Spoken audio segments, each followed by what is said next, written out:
আসসালামু আলাইকুম। আমি সুদীপ সরকার, লিড আইটি থেকে বলছি। আজকে আপনাদের 13তম ক্লাস, LDM 71-এর 13তম ক্লাস। আম, গতকাল আমি এসইও নিয়ে পড়িয়েছিলাম, আর আপনাদের আজকে বাকিটা যে আছে কিওয়ার্ড রিসার্চ নিয়ে, এটা আজকে পড়াবো। এবং তার আগে আপনাদের একটু বলে রাখি, আগামীকাল কিন্তু আপনাদের আগামী ক্লাসে আমি আপনাদের একটা পরীক্ষা নিব। আপাতত যেগুলো ক্লাস করেছেন তার উপর একটা পরীক্ষা হবে। যা যা আর কি হয়েছে এগুলোর উপর একটা ছোট পরীক্ষা হবে। আপনারা ওই ফেসবুকের গ্রুপে আমি একটা নোটিশ দিয়ে দিব, নোটিশের মধ্যে আপনারা পেয়ে যাবেন। তো আগামী ক্লাসে কোনো আর কি ক্লাস হবে না, এটা নিয়ে আমি ডিটেলস আর কি পরবর্তী ক্লাসের পরে আপনারা যা যা জিজ্ঞেস করতে চান সেগুলো আমি সবকিছু দিয়ে দিব। তো আমি এক ক্লাসের মধ্যে আর কি এটা নেই না, আমি 2 ক্লাসের মধ্যে এসইও ক্লাসটা নেই। তো আজকে আমরা করব যে কিওয়ার্ড রিসার্চ নিয়ে পড়বো। তো আপনাদের জন্য আমি একটা পাওয়ার পয়েন্ট স্লাইড তৈরি করেছি। আশা করি সবাই স্লাইডটা দেখতে পাচ্ছেন। তো দেখতে পাচ্ছেন তো? আর কথা যদি শোনা না যায় আমাকে আগে থেকে একটু বললেন, তাহলে আমার আপনাদের বোঝাতে আর কি ইজি হবে। কথা তো ঠিক মতো শোনা যাচ্ছে আশা করি।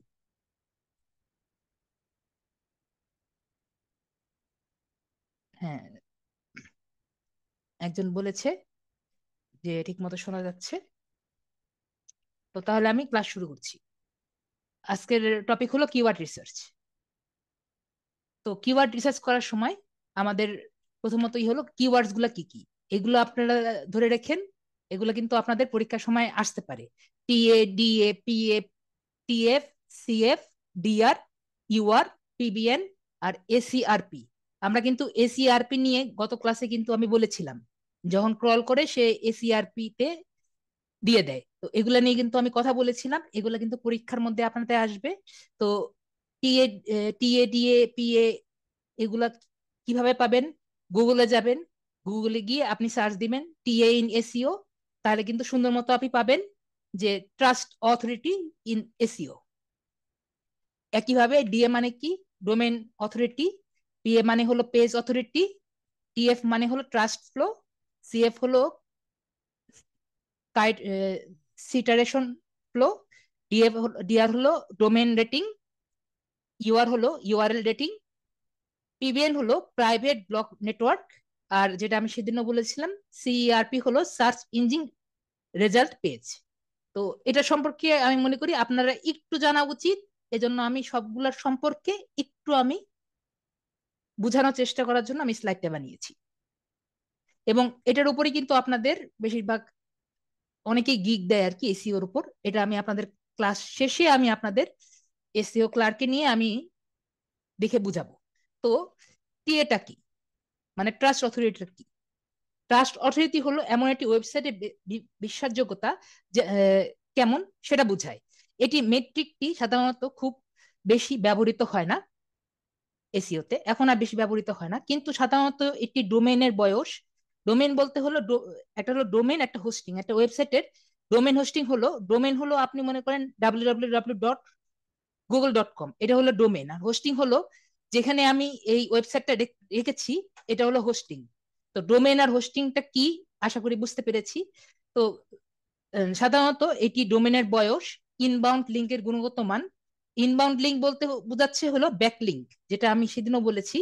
আমরা যখন আর্টিকেল লিখেছিলাম, ওই যে আমি বলেছিলাম না সোর্স কোনটা দিয়েছি, bbc.com, এটা আমরা সোর্স দিয়ে দিব বা ক্রেডিট দিয়ে দিব, ওটাও কিন্তু একটা ব্যাক লিঙ্কের মতোই। তারপরে আপনার আমরা যে পিন্টারেস্টে ওই পিন বানিয়েছে, এটাও কিন্তু ব্যাকলিঙ্ক। তো ওই ব্যাকলিঙ্কটা কিরকম, ওটা কি এই ব্ল্যাক হ্যাটের মতো নাকি আপনার এই হোয়াইট হ্যাটের মতো? তো ওই ইনবাউন্ড যে লিঙ্কটা আছে বা আপনার ব্ল্যাক লিঙ্কটা যে আছে, তো এটার গুণগত মান কেমন এবং সেই লিঙ্কগুলো বিশ্বাসযোগ্যতার ফ্যাক্টর গুলো মিশ্রিত করে। তো এটা ট্রাস্ট অথরিটির উপর করে। যেসব ওয়েবসাইটের ট্রাস্ট অথরিটি বেশি সেসব সেগুলোর সার্চ ইঞ্জিনের চোখে বেশি নির্ভরযোগ্য এবং বিশ্বাসযোগ্য হিসেবে দেখা যায়। আমি দুইটা উদাহরণ দিচ্ছি। একটা উদাহরণ ধরেন, এই যে ইউনিভার্সিটির বয়স বেশি, সে ইউনিভার্সিটিতে মানুষ বেশি ঢুকতে চায়। একটা একটা নর্মাল উদাহরণ দিয়ে দিলাম, ট্রাস্ট অথরিটি। আর একটা উদাহরণ আমি লিখে দিয়েছি, যেমন ট্রাস্ট অথরিটিকে ভাবুন একটি শিক্ষকের সাথে ছাত্রের বেশি বিশ্বাসের মতো। যদি একটি ওয়েবসাইট ভালো আচরণ করে, তখন তার খুব ভালো বন্ধু থাকে, তাহলে সাইটটি গুগল এজেন্টের কাছে ইঞ্জিনের খুব চোখে মানে বিশ্বাসযোগ্যতা হয়ে ওঠে। শিক্ষকের সাথে ছাত্রের মধ্যে তো একটা বিশ্বাসের একটা ইয়ে থাকে, সম্পর্ক থাকে। যদি ছাত্র ভালো বিহেভ করে, তাহলে কিন্তু শিক্ষক তার চোখে চোখে থাকে যে না, ছেলেটা ভালো। তো ট্রাস্ট অথরিটিটা ওই রকমই। যদি গুগল দেখে যে ওই ওয়েবসাইটটা ভালো কাজ করছে, তাহলে তাকে ভালো একবার উপরের দিকে রাখার চেষ্টা করে। এটা হলো গেল ট্রাস্ট অথরিটি। তারপরে আমরা যাই হলো সার্চ ইঞ্জিন রেজাল্ট পেজ। আমি উপরেরটা উপরে নিয়েছি, কি জন্য একটু পরেই বুঝবেন। তো সার্চ ইঞ্জিন রেজাল্ট পেজ, এই বিষয়টা কি? বিষয় হলো এসইআরপি হলো সেই পেজগুলো যা সার্চ ইঞ্জিনগুলো ব্যবহারকারীর প্রশ্নের উত্তর হিসাবে প্রদর্শন করে। এসইও এর মূল উদ্দেশ্য হলো একটি ওয়েবসাইট বা পেজগুলোকে এসইআরপির শীর্ষে নিয়ে আসা। কারণ সমস্যা নেই, মাত্র শুরু করেছি। কারণ উচ্চ র্যাঙ্ক ফলাফলগুলি সাধারণত বেশি ট্রাফিক পায়। তো আমি আগেই বলেছি যে প্রথমে আপনার একটা ওয়েবসাইট ক্রল করবে, ক্রল করার পর ইন্ডেক্স করবে, ইন্ডেক্স করার পর ওটাকে আপনার এই কোন ক্যাটাগরিতে ফালানো যায় ফেলিয়ে তারপরে ওটা এসিআরপি তে রাখবে। এসিআরপি অনুযায়ী ওটা র্যাঙ্ক করবে। তো এসিআরপি অনুযায়ী র্যাঙ্ক করা মানেই তো এখন বুঝতে পেরেছেন যে এসিআরপিটা কি জিনিস। র্যাঙ্ক করাটাই হলো এসিআরপির কাজ, যে প্রথমে কোনটা উপরে রাখবে কোনটা শেষে রাখবে, কিওয়ার্ড অনুযায়ী ওটা ইয়ে করে আপনার উপরে নিচে করে আর কি রাখবে। তো এটা আমি একটা উদাহরণ দিয়েছি আপনাদের। সেটা হলো সার্চ ইঞ্জিনে পেজগুলো হলো ওয়েবসাইটের রেজাল্ট বোর্ডের শীর্ষ ছাত্রদের তালিকার মতো। সবাই রেজাল্টের শীর্ষে থাকতে চায়, যাতে তারা সবচেয়ে বেশি নজরে আসে। আশা করি এই কথাটি দিয়েই বুঝতে পেরেছেন যে স্কুলের রেজাল্টের বোর্ডে এই ছাত্রদের আর কি প্রথম দিকে থাকতে চায়। আশা করি বুঝতে পেরেছেন একটা কথা দিয়ে। আমি চেষ্টা করেছি যতটা ইজি পারা যায় এগুলা বুঝানোর, উদাহরণ সহ প্রতিটা জিনিসেরই একটা করে উদাহরণ দিয়ে রেখেছি। নেক্সট হলো ডোমেন অথরিটি। ডোমেন অথরিটি হলো মোজ কর্তৃক ডোমেন অথরিটি একটি স্কোর। মোজ কি জিনিস? মোজ হলো আপনার একটা ওয়েবসাইট, এবং এর মধ্যে আপনার এসইও সিলেক্টেড কিছু টুল আছে। এটা আমি ক্লাস শেষেও দেখাতে পারি। সাবজেক্ট হলো, আজকে সাবজেক্ট হলো কিওয়ার্ড টুলস, কিওয়ার্ড রিসার্চ। আর সাবজেক্ট হলো কিওয়ার্ড রিসার্চ। তো মোজ এমন একটা ওয়েবসাইট, সেখানে আপনার সাইটের অডিট হয়, র্যাঙ্কের ড্রাফটিং হয়, লিঙ্ক অ্যানালাইসিস হয়। যদি আপনি চান আমি এখনই দিয়ে দেখাতে পারি মোজ জিনিসটা কি। আমরা যদি মোজ দিয়ে সার্চ দিই, এই যে ওয়েবসাইটটা যে দেখতেছি এটাই হলো মোজ। এটা নিয়ে আমি ডিটেলস আর কি পরে আলোচনা করি যে মোজ কি, যদি কেউ জানতে চায় এরকম পরে আমি কি বলছি। তো ডোমেইন অথরিটি মোজ আপনার এটা হ্যান্ডেল করে। মোজ দ্বারা কর্তৃক ডোমেইন অথরিটি একটি স্কোর, যেটা 1 থেকে 100-র মধ্যে, যা ভবিষ্যদ্বাণী করে যে ওয়েবসাইটটি সার্চ ইঞ্জিনের পেজে এসইআরপি কত ভালো স্থানে পাবে। যে এসইআরপি যে করবে, তার র্যাঙ্কটা করবে, এটা কোন স্থানে পাবে, এটি একাধিক ফ্যাক্টর বিবেচনা করে হিসাব করা হয়, যার মধ্যে রয়েছে লিঙ্ক রুট ডোমেইনস এবং টোটাল লিঙ্কের সংখ্যা। যে তার কয়টা ডোমেন আছে এবং কয়টা লিঙ্কের সংখ্যা আছে তার উপরে এটা হিসাব করে। উচ্চ ডিএ মানে সার্চ রেজাল্টে উচ্চ স্থানে পাওয়ার সম্ভাবনা আছে। যেটা আমি বললাম, যার ডোমেন অথরিটি বেশি হবে সে উপর দিকে যাবে, সে সার্চ লিস্টের উপরের দিকে যাবে, তার এসইওটা বেশি ভালো হবে এবং এটা মোজ দ্বারা কন্ট্রোল হবে। এটার উদাহরণ কি? উদাহরণ হলো ডোমেন অথরিটি হলো একটি স্কুলের সুনামের মতো। যদি একটি স্কুলের মেধাবী ছাত্রদের জন্য পরিচিতি বেশি হয়, সেই স্কুল থেকে আসা নতুন ছাত্রদের জন্য ফলাফল ভালো হওয়ার সম্ভাবনা থাকে। একইভাবে যদি কোনো ওয়েবসাইটের ডোমেন অথরিটি বেশি হয়, তাহলে সেটি সার্চ রেজাল্টের উচ্চ স্থান পেতে পারে। আশা করি বুঝতে পেরেছি ডোমেন অথরিটি ডিএটা কি জিনিস। তারপর হলো পেজ অথরিটি। পেজ অথরিটিটাও মোজ দিয়ে বানানো। মোজ দিয়ে বানানো মানে মোজ দিয়ে আপনার ওনারা এটা তদারকি করেন আর কি। মোজ দ্বারা তৈরি করেছে, মানে এটা তৈরি করেছে এবং তারাই তদারকি করে। যেটা আমি বললাম যে তারা কিওয়ার্ড রিসার্চ করে, সাইট অডিট করে, র্যাঙ্কিং ট্র্যাকিং করে এবং লিঙ্ক রিসার্চ টাইপের এগুলো সম্পূর্ণ কাজই তারা করেন। তো মোজ দ্বারা তৈরি পেজ অথরিটি, ডোমেন অথরিটি দুটোই করেন এর মতন। তবে এটি সম্পূর্ণ ডোমেনের পরিবর্তে এটি নির্দিষ্ট পেজের এসইআরপি তে র্যাঙ্ক করার সম্ভাবনা নির্ধারণ ফোকাস করে। পিএ ও 1 থেকে 100 এর মধ্যে স্কেল করা হয়, যেখানে উচ্চ স্কোর মানে র্যাঙ্ক করার সম্ভাবনা বেশি। এর আশা করি বুঝতে পেরেছি। এটার উদাহরণটা আমি বলে দিই। পেজ অথরিটি হলো এটি স্কুলের নির্দিষ্ট ক্লাস বা শ্রেণীর সুনামের মতো। আগে বলেছিলাম এই স্কুলের, আর এটা হলো নির্দিষ্ট ক্লাস বা শ্রেণীর। না, আমি এটা এটা আপনার দেখা যায় না, এটা তাদের নিজস্ব ইয়ে, ভিতরের অ্যানালাইটিক্স। এটা ভিতরের অ্যানালাইটিক্স, এটা দেখানো যায় না, এটা ওয়েবসাইটের ভিতরে ঢুকে আর কি দেখতে হবে। এটা মোজের নিজেদের অ্যানালাইটিক্স এবং গুগলের ভিতরের অ্যানালাইটিক্স, এটা আপনি দেখতে পারবেন না। যারা গুগল যারা কন্ট্রোল করে তারা এইটা দেখে তারা র্যাঙ্ক করে কোনটা উপরের দিকে যাবে, কোনটা নিচের দিকে যাবে। তো এটা হলো নির্দিষ্ট ক্লাস বা শ্রেণীর সুনামের মতো। আপনি আপনার কাজ যেগুলা, এগুলা গতকাল তো বলেছি কিভাবে আপনি আগাবেন, কিভাবে করবেন। ওগুলা করলে এমনি আপনার হবে। তো এটি ক্লাস বা শ্রেণী সুনামের মতো, যেমন কিছু ক্লাস ভালো ছাত্রদের জন্য পরিচিত।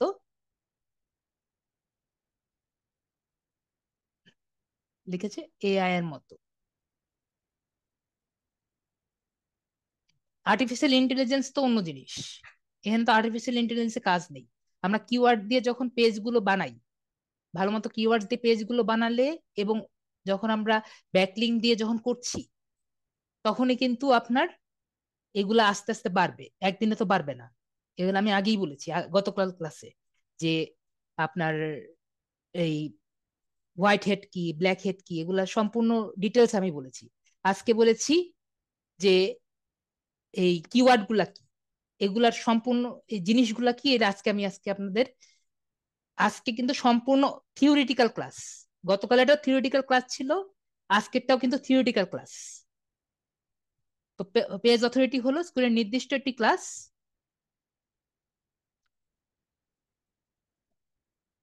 কি সম্পর্কে ছিল? পূর্বের ক্লাস ছিল এসইও এর উপর।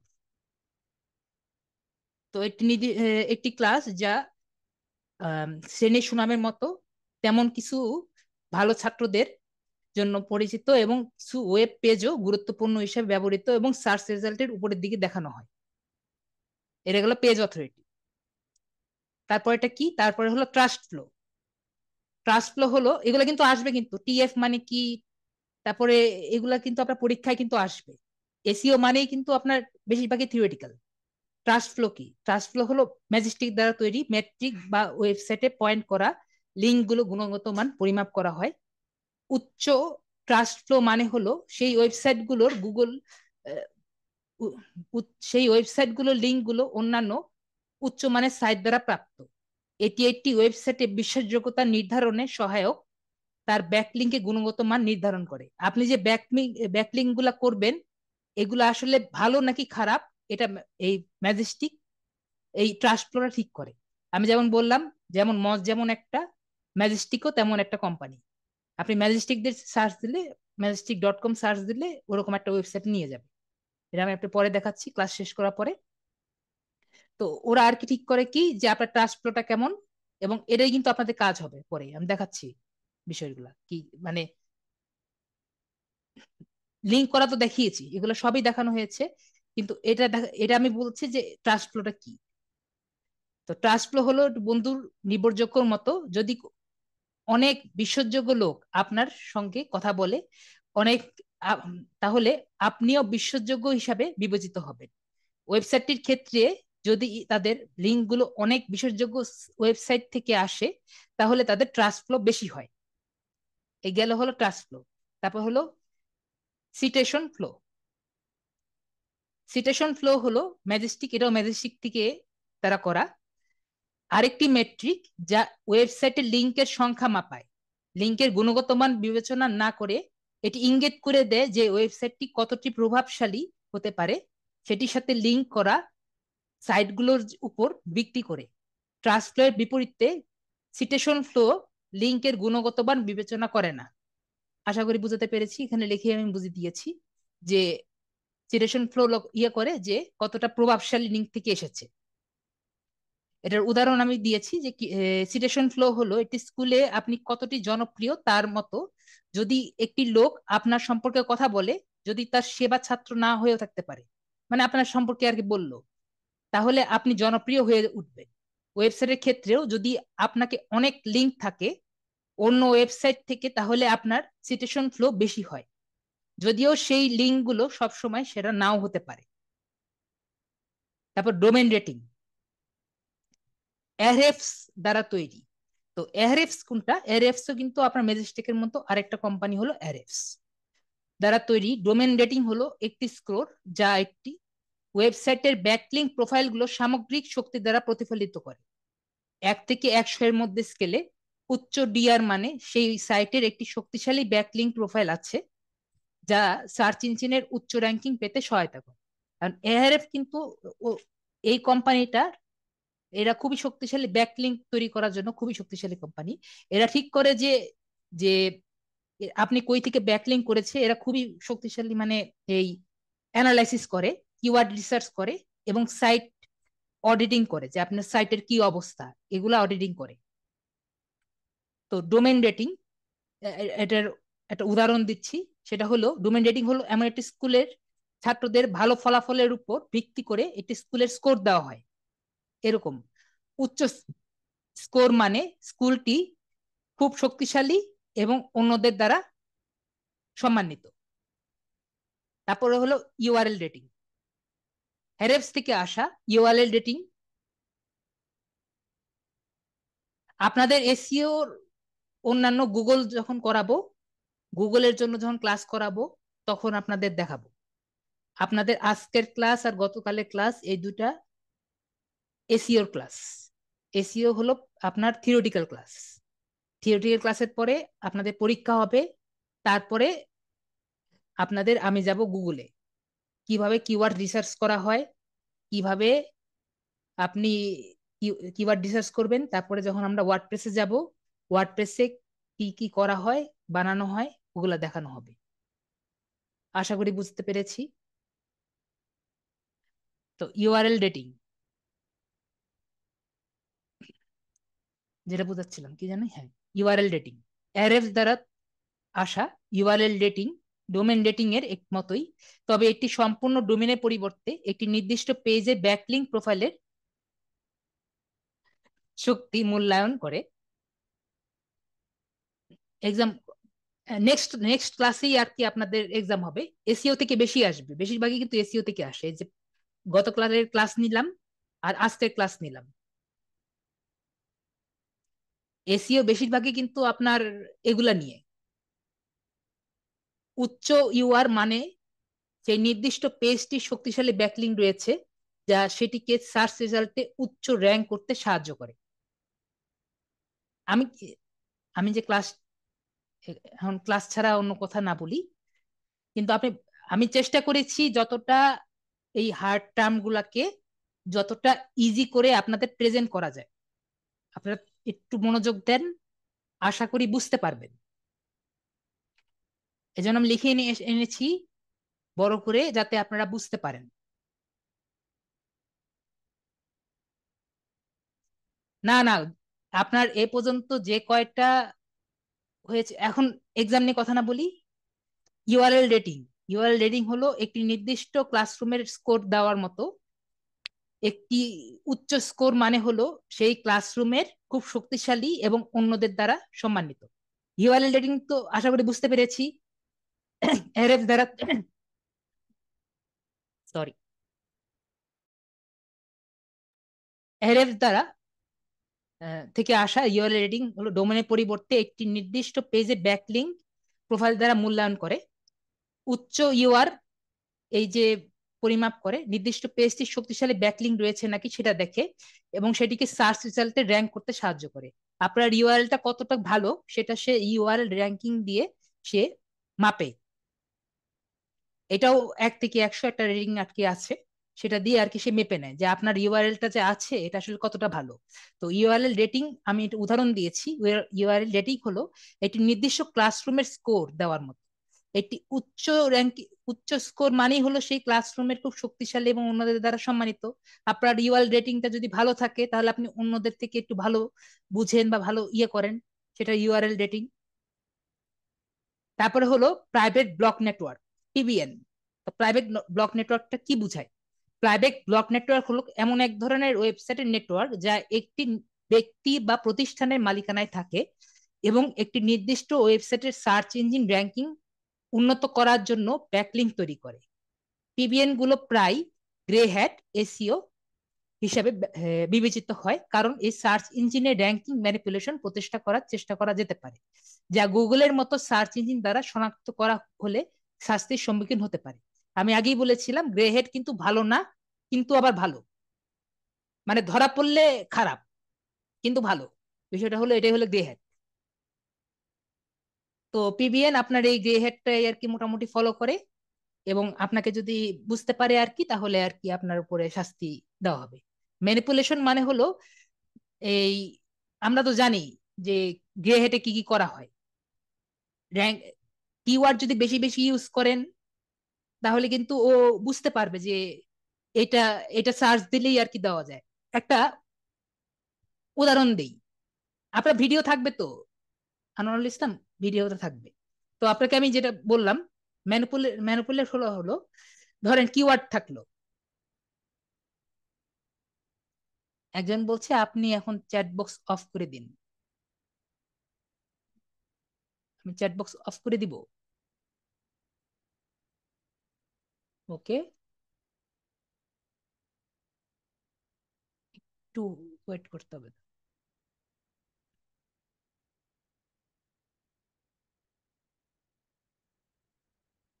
ওকে,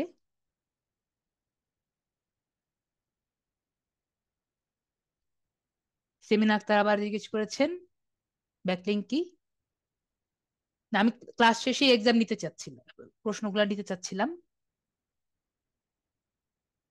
একজন জিজ্ঞেস করলো ম্যানিপুলেশন কি। ম্যানিপুলেশন হলো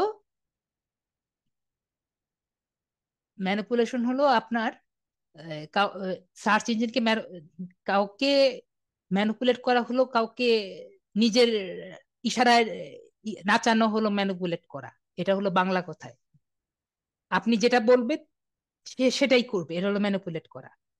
তো রাজনীতিবিদরা প্রায় আমাদের ম্যানিপুলেট করে, এটা হলো একটা নর্মাল ভাষ্য, ম্যানিপুলেশন। তো সার্চ ইঞ্জিনকে আমরা কিভাবে ম্যানিপুলেট করতে পারি? ধরেন আমি লিখবো মনিটর, আর অনেকে কিন্তু মানিটরও লিখতে পারে, আবার অনেকে কিন্তু ইচ্ছা করে এই অনেকভাবে কিন্তু করতে পারে, এই কি জানি বলে, বানান ভুলও কিন্তু লিখতে পারে। তো এরকম করে কিন্তু আমি এক একটা করে চেঞ্জ করে দিতে পারি আমার কিওয়ার্ডটা। তো এভাবে করে যদি আমি চেঞ্জ করে দিই কিওয়ার্ড, তাহলে কিন্তু অনেকভাবে অনেকগুলা কিওয়ার্ড কিন্তু হয়ে যায়। তো কিন্তু বুঝবে না যে আমি একটা কিওয়ার্ড কি অনেকভাবে দিচ্ছি। এটা কিন্তু ঠিক না, কিন্তু এটাই কিন্তু ঠিক। তো এভাবে কিন্তু আমি এই ওকে ম্যানিপুলেশন করলাম যে আমার কিওয়ার্ড কিন্তু একটাই মনিটর, কিন্তু আমি দিয়েছি কিন্তু অনেকগুলা কিওয়ার্ড। তো আমি ওকে ম্যানিপুলেট করছি, তুমি যাই দাও না কেন আমার পেজে গিয়ে যাতে ল্যান্ড করুক, মনিটর লিখলেই যাতে আমার কাছে ল্যান্ড করুক, সেটা যেই মনিটরই লেখুক। তো এটা হলো ম্যানিপুলেশন করা। ঠিক আছে, সবাই বলছে পরে কোশ্চেন নিতে, তারপরে কোশ্চেন নেই। তো যা গুগলের মতো সার্চ ইঞ্জিন দ্বারা শনাক্ত করা হয় এবং শাস্তির সম্মুখীন হতে পারে। তো পিবিএন হলো এমন একটা জিনিস যেটা গ্রে হ্যাট ফলো করে, কৌশল হিসেবে ফলো করা হয় এবং সার্চ ইঞ্জিনের যে যেগুলো আছে সেগুলো ফলো করে। এটা তো বুঝেছেন। তো এটার উদাহরণ কি? পিবিএন হলো কিছু বন্ধু হয়ে থাকে, এমন কিছু বন্ধু যারা একে অপরের সাথে সম্পর্কে কথা বললেও নিজেদের জনপ্রিয় দেখানোর জন্য চেষ্টা করে। এটি তাদের বেশি পরিচিত হতে সাহায্য করতে পারে, তবে যদি শিক্ষক গুগল জেনে যান তাহলে তাদের প্রতারণার চেষ্টা করার জন্য সমস্যায় পড়তে পারেন। যে কিছু কিছু ভালো বন্ধু আছে যে নিজেদের জনপ্রিয় দেখানোর জন্য অনেক চেষ্টা করে, কিন্তু যদি টিচার জানতে পারেন যে এটা আসলে তারা প্রতারণার কাজ করছে, তাহলে আর কি সে সমস্যায় পড়তে পারেন। এটাই হলো আপনার PBN network, private block network. আশা করি আমি বুঝাতে পেরেছি। তারপর আমরা নেক্সট টপিকে যাই, এটা হলো ডিফাইনিং কিওয়ার্ডস।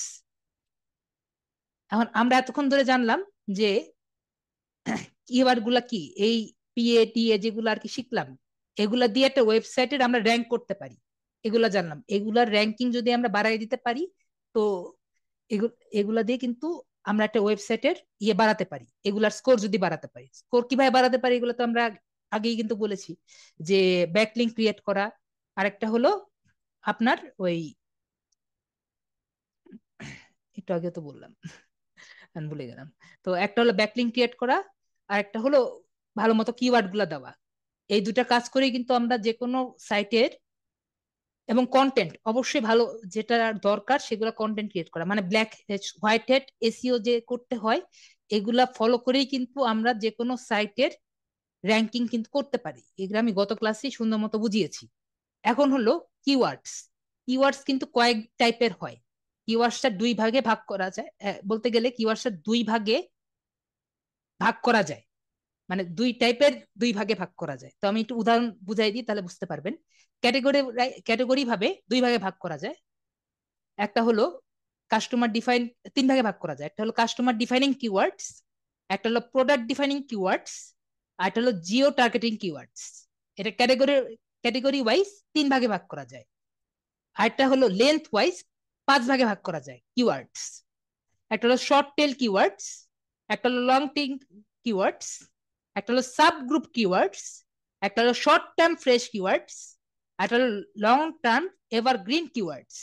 আমরা কিন্তু সবগুলা কিওয়ার্ডস কিন্তু আমাদের ওয়েবসাইটে, তারপরে পি ইন্টারেস্ট বলেন, ফেসবুক বলেন, ফেসবুক মার্কেটিং বলেন, যেগুলাই বলেন, এগুলো কিন্তু সবগুলা কিওয়ার্ডস কিন্তু আমরা ইউজ করব এসইও করার জন্য। আপাতত যেগুলো আর কি শিখেছি, এগুলা সবগুলা টাইপের কিওয়ার্ডস কিন্তু ইউজ করব। কাস্টমার ডিফাইনিং কিওয়ার্ডস বলেন, প্রোডাক্ট ডিফাইন কিওয়ার্ডস বলেন, জিও টার্গেটিং কিওয়ার্ডস বলেন, তারপরে আপনার এই লেন্থ কিওয়ার্ড যেগুলো বলেন, এগুলো সব ইউজ করব। তো এগুলা কাকে বলে কি, এগুলা নিয়েও আমি এখানে লিখেছি। তো এটা নিয়ে আমি আপনাদের বুঝিয়ে বলি। কাস্টমার ডিফাইন কিওয়ার্ডস কাকে বলে? এমন কিছু কিওয়ার্ডস যা আপনি যেসব কাস্টমারকে আকর্ষণ করতে চান তার উপর ফোকাস করে। আপনার পটেনশিয়াল কাস্টমাররা যে শব্দগুলো ব্যবহার করে আপনার প্রোডাক্ট বা সার্ভিস খোঁজার সময় সেগুলোই সেখানে পান, সেখানেই ব্যবহৃত হয়। তো আমি একটা উদাহরণ দিই, তাহলে খুব ভালো মতো বুঝতে পারবেন। উদাহরণ, আপনি যদি বিগানারদের জন্য একটা রানিং শু বিক্রি করেন, ঠিক আছে, এবং এটি কাস্টমার ডিফারেন্ট কিওয়ার্ডস, তাহলে কি হতে পারে? বেস্ট রানিং শু ফর বিগানার্স, বা অ্যাফোর্ডেবল রানিং শু ফর বিগানার্স। তো ধরেন এটা দিয়ে আমি গুগলে সার্চ দিলাম, বা এরকম একটা ইয়ে দিয়ে যদি গুগলে যদি আমি সার্চ দিই, তাহলে কিন্তু এরকম একটা ইন্টারফেস আসবে। আমি নিজে সার্চ দিয়ে আর কি দিয়েছি, যাতে আমাদের কি আলাদা যাওয়া না লাগে এখান থেকে। তো affordable running keyword for beginner যদি সার্চ দিই, তাহলে কিন্তু এরকমই আসবে। আশা করি সবাই বোঝাতে পেরেছি। আমি আবার লাগলে দেখাই। ব্যাক যাওয়া যায়? ব্যাক মেমে যাওয়া যায় না, আবার একটু দেখাই। তো আমি আবার বুঝাচ্ছি। Differing keywords, customer differing keywords হলো কাস্টমার কে টার্গেট করে যে কিওয়ার্ডসটা হয় সেটাই হলো কাস্টমার ওয়াইজ কিওয়ার্ডস। যেটাকে কাস্টমার আকর্ষণ করেন সেটাই হলো কাস্টমার ওয়াইজ কিওয়ার্ডস। তো যদি আপনার বিজনেস হয় রানিং শু, এবং সেটা নিয়ে যদি আপনার বিজনেস হয়, তাহলে আপনি মনে করেন একটা কাস্টমার ডিফাইনিং কিওয়ার্ডস কি হতে পারে? হতে পারে best running running shoe for beginners, সেটা হতে পারে, অথবা হতে পারে affordable running shoes for beginners. এই যে কোনো দুটোই হতে পারে। তো একটা উদাহরণ দেই, যেমন হলো অ্যাফোর্ডেবল রানিং ফর বিগিনার্স, এটা দিয়ে যদি আমি গুগলে, আপনি এখনো যদি সার্চ দেন, তাহলে এরকম আর কি একটা ইন্টারফেস দেখতে পারবেন, যে 7 চিপ রানিং শুজ ফর 2024, তারপর best affordable running shoe for 2024, এরকম একটা ইন্টারফেস দেখতে পারবেন। আর এখানে যেটা আছে সেটা দেখতে পারবেন। আপনার ওয়েবসাইটে যদি এরকম কিওয়ার্ডস ব্যবহার করেন, তাহলে দেখবেন যে এরকম র্যাঙ্কিং এর কাছাকাছিও আসতে পারবে, ফার্স্ট পেজেও আসতে পারে। তো আপনি কি ধরনের কিওয়ার্ডস ইউজ করবেন, কি ধরনের কাস্টমার ইউজ করবেন, কাস্টমার বেস ইউজ করবেন, কোনটা ইউজ করবেন, এটা আপনার উপর নির্ভর করে। এটা হলো কাস্টমার ওয়াইজ কাস্টমার টাইপের, যদি কাস্টমারকে টার্গেট করে কিওয়ার্ড ইউজ করেন তাহলে এটা ইউজ করবেন। তারপরে হলো প্রোডাক্ট ডিফারেন্ট কিওয়ার্ডস, যেটা হলো প্রোডাক্টের উপর ডিফাইন করে কিওয়ার্ডস গুলো টার্গেট করে। তো এটা আগে দেই, সংজ্ঞাটা দেখাই। এই কিওয়ার্ডস গুলো সরাসরি প্রোডাক্ট বা সার্ভিসকে বর্ণনা করে, এগুলো আপনার বিক্রি করার জিনিস সম্পর্কে বলে। উদাহরণ হলো আপনি একটা ইকো ফ্রেন্ডলি ওয়াটার বটল বিক্রি করবেন, তাহলে প্রোডাক্টের ডিফারেন্ট কিওয়ার্ডস কি হতে পারে? হতে পারে reusable stainless steel water bottle. তো এখানে স্টেনলেস একটা বিশেষণ দিলাম, স্টিল একটা বিশেষণ দিলাম, আর ওয়াটার বটল দিলাম আমার প্রোডাক্টটা। রিউজেবল একটা বিশেষণ, স্টেনলেস একটা বিশেষণ, স্টিল একটা বিশেষণ, তারপর ওয়াটার বটল আমার প্রোডাক্টের নাম। তো এইগুলা ইউজ করে, এগুলা কিন্তু সব কিওয়ার্ড। স্টেনলেস, রিউজেবল একটা এই আমার প্রোডাক্টের একটা কোয়ালিটি, স্টেনলেস একটা কোয়ালিটি, স্টিল ওয়াটার একটা কোয়ালিটি। কেউ যদি রিউজেবল স্টেনলেস স্টিল ওয়াটার এগুলা যদি কেউ সার্চ দেয়, আমারটা কিন্তু আসবে। তো যদি আমি দেই তাহলে দেখুন এরকম একটা আসবে। তো আমি যদি দেখুন আপনার এই অ্যামাজন দিয়ে আসছে, নিউ ইয়র্ক টাইমস দিয়ে আসছে, মানে অ্যামাজন দিয়ে আসছে, মানে আমার এরকম প্রোডাক্ট যদি থাকে তাহলে দেখবেন যে এরকম সার্চ লিস্টে এরকম আসছে। তারপরে এখানে নিচেও আসছে খান খাতান নামে একটা ওয়েবসাইটে, এখানে এটা আসছে। তো আপনার ওয়েবসাইটে কোনটা দিবেন, যদি এরকম কিওয়ার্ড ইউজ করেন তাহলে এরকম, এরকম টাইপের কিওয়ার্ড ইউজ করেন ওয়েবসাইটে, তাহলে এরকম কিওয়ার্ড ইউজ করতে পারেন। তারপরে হলো ক্যাটাগরি আরেকটা হলো জিও টার্গেটিং কিওয়ার্ডস। জিও মানে তো বুঝছেন যে লোকাল বেসড, মানে আপনার অবস্থান অনুযায়ী। এই কিওয়ার্ডটি এই লোকেশন টার্গেট করার জন্য ব্যবহৃত হয়। সাধারণত এগুলোতে শহর, অঞ্চল বা দেশের নাম থাকে। এটা উদাহরণ দেই, যেমন নিউ ইয়র্কের একটি পিজা শপ চালান ধরেন, তাহলে এটা জিও টার্গেটিং কিওয়ার্ডস কি হতে পারে? Best pizza in new York, এটা দিয়ে জাস্ট সার্চ দিলাম, তাহলে কি আসতে পারে? এটা দিয়ে যদি সার্চ দিই তাহলে মনে করেন এরকম আসলো যে the iconic pizza of new York city, তার ওটা খুবই ওই এসিও টাইপের পেজ করা, সে এই কিওয়ার্ডটা ইউজ করেছে তার ওয়েবসাইটে, এজন্য দেখুন ফার্স্ট পেজে কিন্তু চলে এসেছে। তারপর রেজি এডিট, আশা করি সবাই চিনি কম বেশি। রেজি এডিট একটা ওই কোশ্চেন অ্যান্ড আনসারের মতো একটা ওয়েবসাইট, যেখানে সবাই নিজেদের মতো কোশ্চেন আনসার করে। রেজি এডিট, রেজি এডিটের মধ্যে একজন কোশ্চেন করেছে, who is your go to pizza place in new York city. তো এখানে এগুলা বেশি, এই কিওয়ার্ডটা বেশি ইউজ হয়েছে। যেখানে যে পিজা, পিজা একটা কিওয়ার্ড, আমি এখানে পিজা ইউজ করেছি, এই পিজা কিওয়ার্ডটা নিয়েছে। দেখুন যেগুলা কিওয়ার্ড নিয়েছে এগুলো কিন্তু সে এখানে হাইলাইট করে দিয়েছে, new, new, new York, new York. তো যেগুলা আর কি আমরা কিওয়ার্ড ইউজ করেছি সেগুলো কিন্তু এখানে দিয়েছে। এটা হলো জিও টার্গেটিং কিওয়ার্ড, সেই জায়গার এলাকার অংশটা টার্গেট করে আর কি দিয়েছে, এটা হলো জিও টার্গেটেড কিওয়ার্ড। তো জিও টার্গেটিং কিওয়ার্ড গেল। তারপর নেক্সট হলো, এটা এখানে চলে আসছে, শর্ট টেল কিওয়ার্ড। আগে প্রথমে বললাম হলো লেন্থ কিওয়ার্ড, আর এখন হলো short targeting keyword. Short targeting keyword কি? যেটা আর কি 2 বা 3 শব্দ দিয়ে করা, সেটা হলো শর্ট টার্গেটিং কিওয়ার্ড। তো উদাহরণ তো এখানে আগে থেকেই দেওয়া আছে, সেটা হলো ল্যাপটপ বা রানিং শু।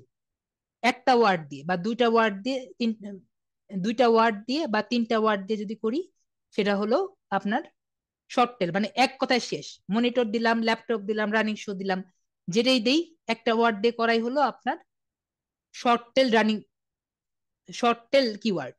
আমার কিন্তু ওইটুক কিন্তু আগের টুক শেষ, আগে যে 3টা করলাম ওইটা 3টা শেষ। আমরা নেক্সটটাই আসলাম লেন্থ টাইপের, যেটা যদি কেউ মিস করে যান, বুঝতে না পারেন যে পরেরটাই এসেছি যে লেন্থ টাইপের কিওয়ার্ড কি।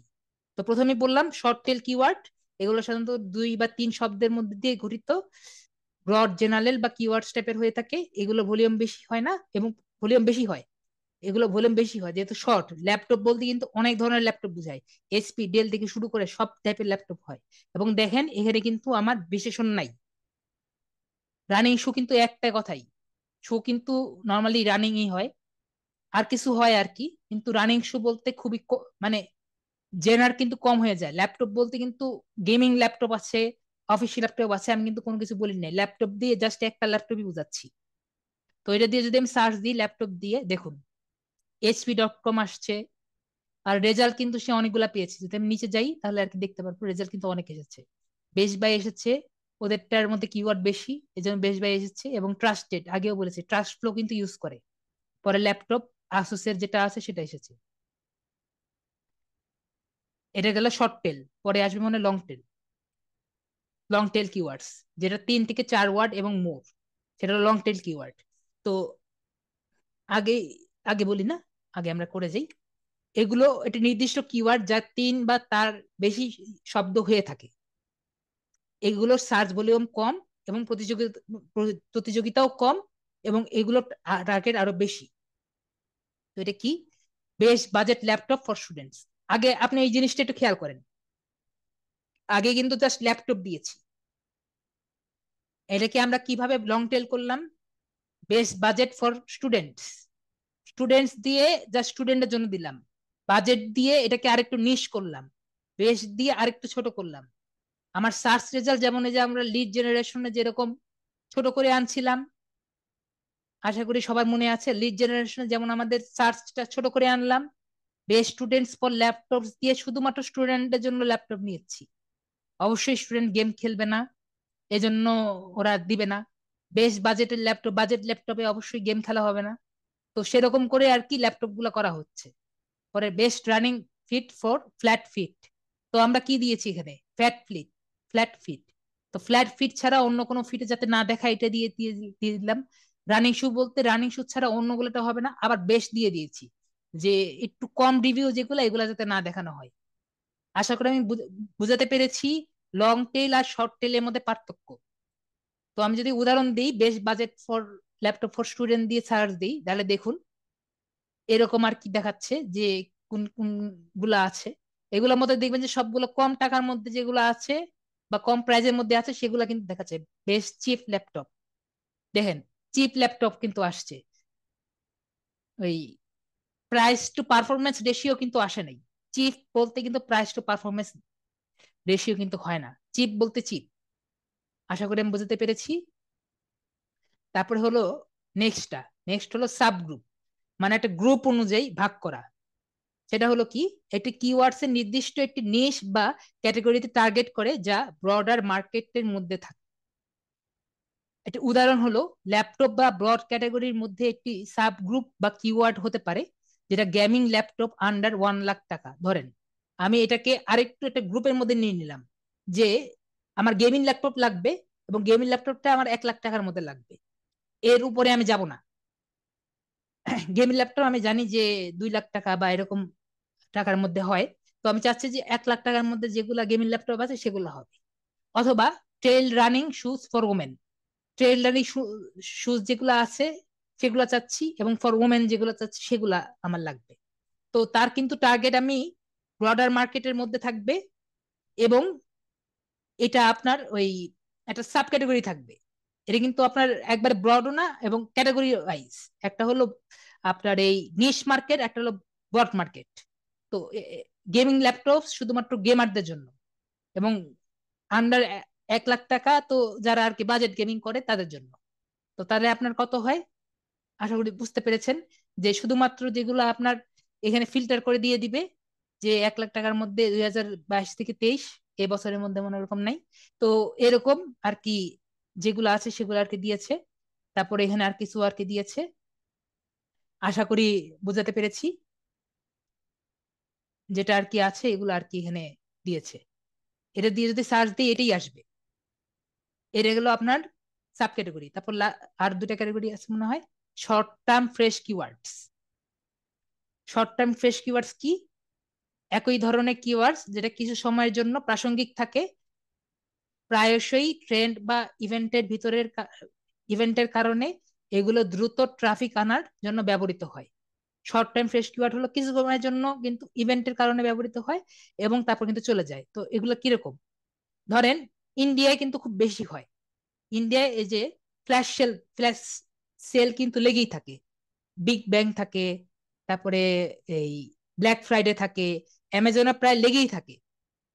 তা বাংলাদেশে ওরকম থাকে না, বাংলাদেশ শুধুমাত্র থাকে ঈদের যেটা আমেজটা থাকে, যেটা আমি উদাহরণ দিয়েছি একটু পরে দেখাচ্ছি।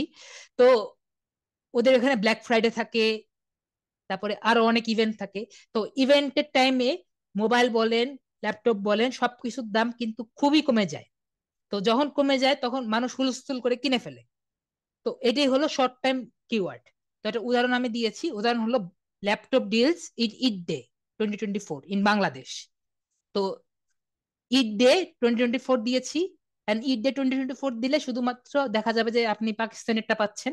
তো আমি এই জন্য ইন বাংলাদেশ দিয়ে দিয়েছি, যে শুধুমাত্র আপনার বাংলাদেশের যে ঈদ ডে যেগুলো আছে সেগুলো যাতে আসে। আর নিউ নারিং শু ডিএলসি ইন 2024 ইন বাংলাদেশ, যাতে বাংলাদেশ যেগুলো আছে সেগুলো যাতে আসে, এই জন্য আমি দিয়েছি। তো আমি এই লং টেল ইউজ করে তারপর আপনার এই শর্ট টার্ম ফ্রেশ কিওয়ার্ডস গুলো ইউজ করেছেন। শর্ট টার্ম ফ্রেশ কিওয়ার্ডস তো বুঝতে পেরেছি। ঈদ ডে কিন্তু একটা নির্দিষ্ট টাইমের জন্য আসে, সব সময় কিন্তু আসতেছে না, মানে আসতেছে কিন্তু মানে ওভাবে আসতেছে না ডিল গুলা। মাস এই বছরে সব সময় লেগে থাকে না, এই বছরে সব সময় লেগে থাকে না, নির্দিষ্ট টাইমের জন্য আসে। এই জন্য আর কি এগুলো নির্দিষ্ট দ্রুত ট্রাফিক আনার জন্য এগুলো ব্যবহৃত হয়।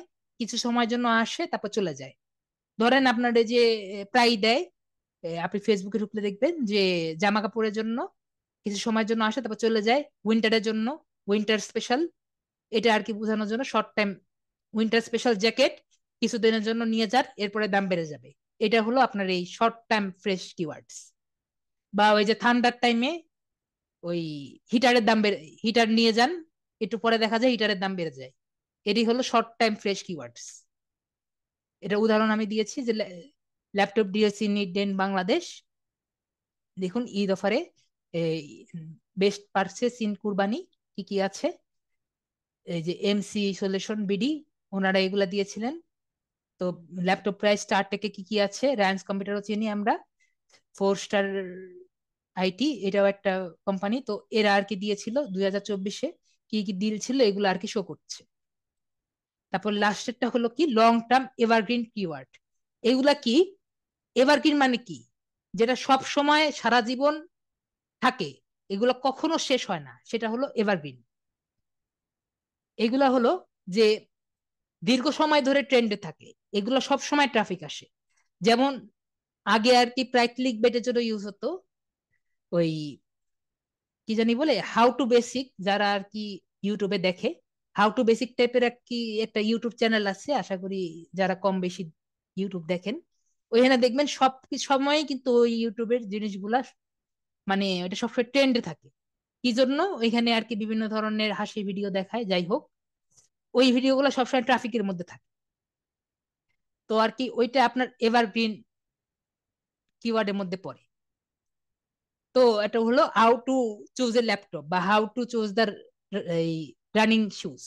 আপনি এরকম ধরনের যদি কোনো কিছু সার্চ দিয়ে থাকেন তাহলে দেখবেন যে সব সময় আর কি এই টাইপের ইয়েগুলা আর কি হয়, how to choose a laptop, how to choose a right running shoes. আপনি সব সময় এগুলো যদি এরকম একটা ব্লগও যদি বানান, দেখবেন যে how to choose a laptop এটা নিয়ে যদি ভিডিও বানান, দেখবেন এটা সব সময় ট্রেন্ডে আছে, কারণ এটা মানুষের লাগেই। How to choose a right running shoes এটা দিয়ে যদি ভিডিও বানান বা একটা এই ব্লগ বানান, দেখবেন ওইটাও ট্রেন্ডে আছে, মানুষ এটা দিয়ে সার্চ দেয়, এগুলো কিওয়ার্ড দিয়ে সবসময় সার্চ দেয়, এগুলো লং টাইম এভারগ্রিন কিওয়ার্ডস। তো how to choose a laptop দিয়ে যদি আমি সার্চ দিই, দেখেন ওয়ার্ড নামে একটা ওই ইয়ে আছে, ওয়েবসাইট আছে, যেটা কম বেশি যারা ইউটিউব চালায় তারা জানে। বেস্ট বাই একটা ই কমার্স সাইট আমরা চিনি, ল্যাপটপ বাইং গাইড, মাইক্রোসফট তো আমরা সবাই চিনি। তো ওরা আর কি বলে দিয়েছে how to choose a right laptop. তো এরকম আর কি বিভিন্ন ধরনের কিওয়ার্ড আছে যেগুলা এভারগ্রিন, আজীবন আর কি ওইগুলা কিওয়ার্ড দিয়ে আর কি চলতে থাকে। তো এইটুকু হলো আপনাদের ইয়ে। এখন কথা হলো এগুলা শিখে কি করবেন? অনেকেই বলছে এগুলা শিখে কি করবেন। এগুলা প্রথমত কথা হলো আপনারা সার্চ দিবেন। এটা আমি পাওয়ার পয়েন্ট দিব না, কারণ পাওয়ার পয়েন্ট দিলে আপনারা কিচ্ছু শিখবেন না, আপনারা জাস্ট আমি যা করছি সেটাই ইয়ে করবেন। পাওয়ার পয়েন্ট আমি দিব না, সম্পূর্ণ আপনারা নিজেরা করবেন শিখবেন, ঠিক আছে? কারণ আপনারা কিভাবে এই করবেন, ভিডিও তো থাকবে, গুগলে যাবেন, গুগলে লিখবেন টিএ ফর এসিও। আমি যেভাবে ইয়ে করেছি এভাবে আর কি করবেন। একটা হলো এই টপিক অথরিটি, ট্রাস্ট অথরিটি, একটা হলো ট্রাস্ট অথরিটি।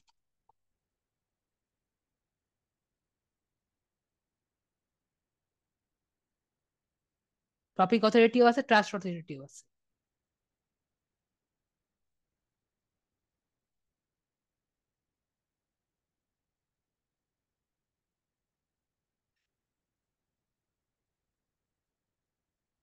তো ট্রাস্ট অথরিটি ইন এসিও। তারপরে হলো কি, ডিএ, একইভাবে ডিএ ইন এসিও, এই যে ডোমেন অথরিটি। তারপরে পিএ, এইভাবে করে প্রতিটা সার্চ দিবেন। সার্চ দিয়ে লিখবেন যে পেজ অথরিটি, এগুলো সব কিন্তু আমি বুঝিয়েছি। তারপরে যদি আরো কিছু শিখতে চান, যারা আর কি শিখতে চান, তারা যে মজে ঢুকবেন। আমি আগে বললাম যে মজে ঢুকবেন, মজে ঢুকিয়ে যে learn SEO, beginners guide to SEO, এর মধ্যে ইন্ট্রোডাকশন থেকে শুরু করে এখানে সবকিছু আছে। এখানে ক্লিক করে করে শিখতে শিখতে পারবেন। Quick start to SEO guide, যারা আর কি এমনি শিখতে চান, এখানে সবগুলো আছে। আমার শিখার বাইরে শিখতে চান, এখানে A to Z সবকিছু আছে। SEO learning centre, on deemed SEO, এখানে সবকিছু আছে। আমি তো বলছিলাম যে মস কিন্তু একটা কোম্পানি, এরা কিন্তু ঠিক করে যে কোন জায়গায় কোন জায়গায় আছে, যে নেক্সট দিয়ে পরের চ্যাপ্টারে চলে যাবেন, একটা একটা করে সবগুলা শিখবেন। এটা আপনাদের, এটাও আপনাদের হোমওয়ার্ক প্লাস পরীক্ষায় আর কি থাকবে, যে এগুলা তো থাকবেই, আরো দুই একটা কোশ্চেন তো থাকবেই।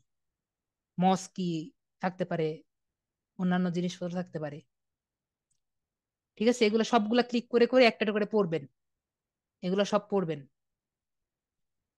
তারপরে হলো, যেহেতু একজন জিজ্ঞেস করেছিল যে ইয়ের কাজ কি, যেটা আপনাদের দেখানোর আমার দরকার নেই, আমি অন্যান্য ব্যাচে দেখিয়েছি, আপনারা কেন বাদ যাবেন। মেটা ট্যাগটা আমি সব ক্লাসে দেখিয়েছি কম বেশি। তো আপনারা যারা জিজ্ঞেস করছেন যে আমি কোন জায়গায় ইউজ করবো, আপনাদের ইউজ হবে নাকি জানি না, এই যে দেখুন, এই যে এখানে দেখা যাচ্ছে না কিওয়ার্ডস, তো এখানে আর কি আপনার কন্টেন্টের মধ্যে এখানে কিওয়ার্ডস গুলো ইউজ করা হয়। পরে যখন আমরা কিওয়ার্ডস শিখবো তখন আর কি ইয়ে করবো। তো আপনাদের কিন্তু এটা নাই, আপনাদের এই কোড বেসড HTML শেখানো হবে না, আপনাদের শেখানো হবে ইয়ে বেসড ওয়ার্ডপ্রেস। ওয়ার্ডপ্রেসে অন্যভাবে আর কি দেওয়া হয়, ওইটা আমি যখন আপনাদের শেখানো হবে তখন আর কি দেখাবো। এখন এটার আনসার গেল। ব্যাকলিঙ্ক কেমনে করা হয় ওগুলো আমি পরে আর কি দেখাচ্ছি, আরেকবার দেখানো হয়েছিল। ব্যাকলিঙ্কের কথাও জিজ্ঞেস করেছে, ওইটাও আমি আপনাদের ক্লাসে আমি দেখিয়ে দিই, দাঁড়ান। কি জানি বলে, আমরা যখন আমার পেজে যাই, পোস্ট গুলো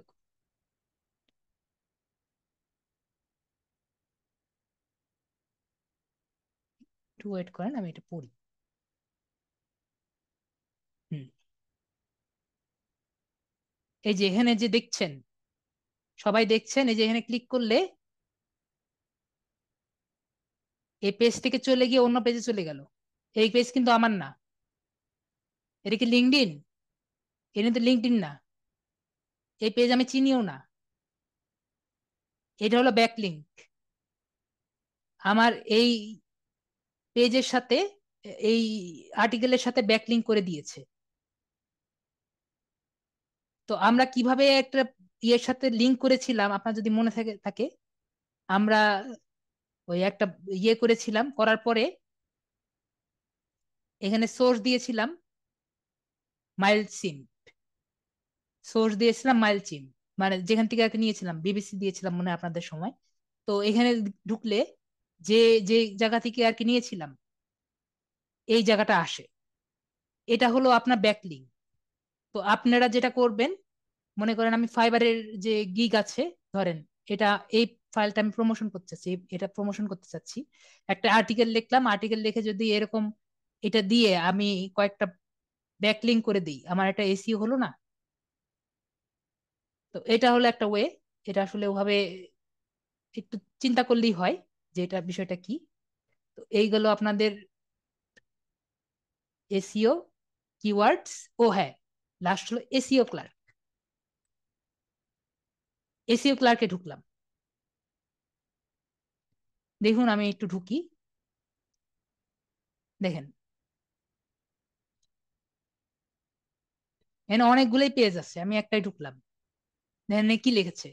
আপনারা যেখানে পড়তে চান না, আপনাদের জন্য আমি এত বড় শীট বানালাম। দেখেন, get 500 unique home page, PBN DF 70 to 50। ঠিক আছে, সে বলছে পিবিএন ডিএ 70 to 50 করে দিবে সে। তো সে আসলে কি করবে, আপনি দেখুন নিচে স্টার্টার প্যাকে কি করবে, 500 home page PBNs domain authority 50+ to follow backlinks, home page backlinks, unique domains, post with image. সে এই 50+ ডু ফলো ব্যাকলিং দিবে, যে এমন একটা ব্যাকলিং দিবে যার মধ্যে এখানে লেখা থাকবে যে ডু ফলো।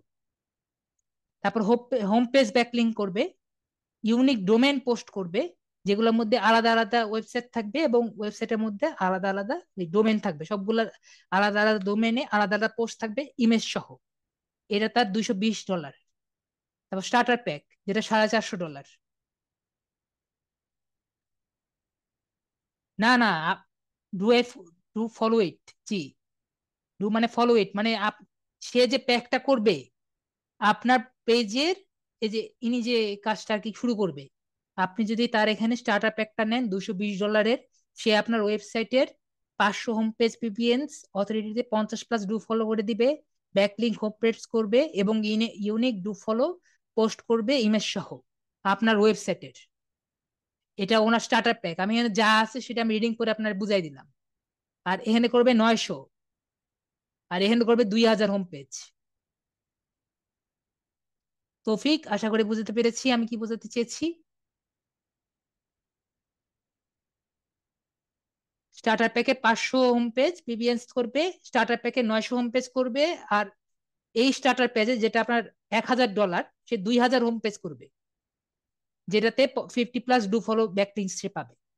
তো এভাবে আমরা যে, আমি যদি জাস্ট আপনাকে বলতাম যে জাস্ট আপনি পিবিএনটা কি, জাস্ট নাম বলে দিতাম, তাহলে কিন্তু বুঝতেন না। পিবিএন মানেটা কি এখন কিন্তু বুঝেন, ডিএ মানেটা কি এখন কিন্তু বুঝেন। অ্যাটলিস্ট এখন বুঝতে পারবেন যে আসলে বিষয়টা কি, কি করতে হবে, কি করলে বাড়তে পারে, এটা আর কি এখন ব্রেনের মধ্যে ঢুকলো। আমার কাজ যেটা এটা আর কি। আশা করি আজকের ক্লাস নিয়ে কোনো রকম যদি সমস্যা হয় আমারে বলেন, আমি বোঝানোর চেষ্টা সর্বোচ্চ করব। আর নেক্সট ক্লাসে আপনাদের পরীক্ষা নিয়ে আমি একটা পোস্ট দিয়ে আপনাদের পরীক্ষা নিব, পোস্টের মধ্যে যাবতীয় ইনস্ট্রাকশন আমি ওইখানে দিয়ে দিব। ওকে, আজকের ক্লাসে এইটুকুই। আর পরবর্তীতে আর কোনো সমস্যা থাকলে আমারে জানাতে পারেন, আমি এখন প্রশ্ন উত্তরে নিচ্ছি। আসসালামু আলাইকুম, আদাব, এবং সবাই ভালো থাকবে।